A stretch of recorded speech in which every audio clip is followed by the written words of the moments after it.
Les maladies cardiovasculaires, première cause de mortalité chez les femmes. Le décès de l'actrice Carrie Fisher est la suite d'une crise cardiaque rappelle que les maladies cardiovasculaires touchent de plus en plus de femmes. Malgré tout, ces dernières sont souvent dépistées et prises en charge moins rapidement que les hommes. L'actrice Carrie Fisher, la célèbre princesse Leia de Star Wars, est décédée mardi 27 décembre à la suite d'une crise cardiaque survenue le vendredi 23 décembre. L'événement rappelle que les femmes aussi sont touchées par les maladies cardiovasculaires, et plus qu'on ne le croit. Selon la Fédération française de cardiologie, FFC, les maladies cardiovasculaires représentent la première cause de mortalité chez les femmes en France.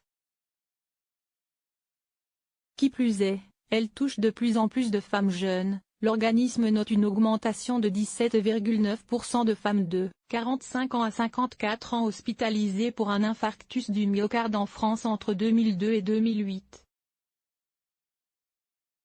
Nous devons lutter contre un préjugé et informer les femmes que les maladies cardiovasculaires ne sont pas seulement des maladies d'hommes, explique le Pr Claire Mounier-Veillé, présidente de la Fédération française de cardiologie. Les infarctus chez les femmes de moins de 50 ans ont triplé ces 15 dernières années. Autre chiffre inquiétant, les maladies cardiovasculaires représentent 42% des décès chez les femmes européennes, contre 27% pour les cancers.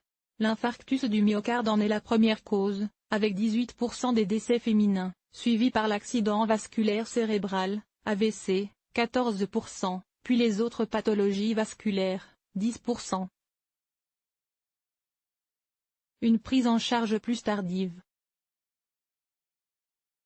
Désormais, elles sont même davantage concernées que les hommes puisque sur les 147 000 personnes qui décèdent chaque année en France d'une maladie cardiovasculaire, 54% sont des femmes, précise la FFC, une progression liée à l'évolution de leur mode de vie, similaire à celui des hommes. En matière de mauvaises habitudes, tabac, alcool, manque d'exercice physique, alimentation déséquilibrée, surpoids, stress.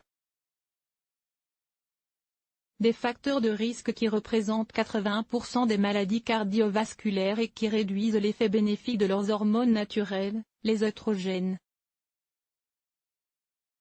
S'ajoute à cela l'association du tabac avec une contraception contenant un œstrogène de synthèse qui multiplie par 30 le risque d'infarctus.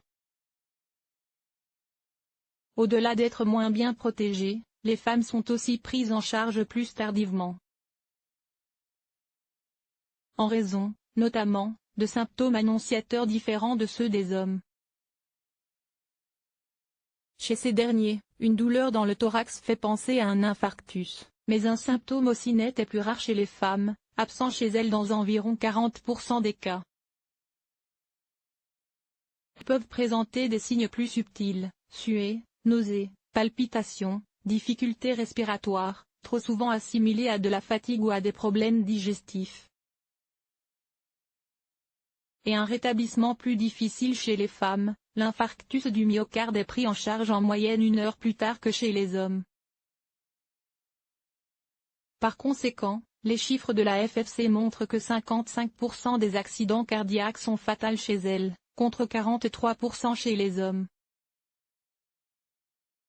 Elles sont aussi plus susceptibles de décéder ou de refaire un accident cardiovasculaire dans l'année qui suit. De même, alors que présentant des troubles importants les femmes restent considérées à risque inférieur et ont moins accès aux examens, aux soins ou encore, bénéficient de traitements trop faiblement dosés alors que la pathologie est diagnostiquée en phase aiguë ou chronique, souligne la Fondation Recherche Cardiovasculaire. Face à cette situation, celle-ci préconise un dépistage précoce chez toute femme présentant des facteurs de risque ainsi qu'un test d'effort à celles souhaitant reprendre une activité sportive après 45 ans. La FFC recommande quant à elle une attention renforcée aux 3 phases clés de la vie hormonale, la contraception, la grossesse et, surtout, la ménopause. La durée de vie s'allongeant, les femmes seront bientôt ménopausées pendant 30 à 40% de leur vie, ce qui les rend particulièrement vulnérables aux maladies cardiovasculaires, indique-t-elle. un risque qui n'est pas inéluctable si elles prennent des mesures préventives comme une alimentation équilibrée, une activité physique régulière, moins de stress, un bon sommeil et pas de contraception avec des estrogènes de synthèse si l'on fume après 35 ans.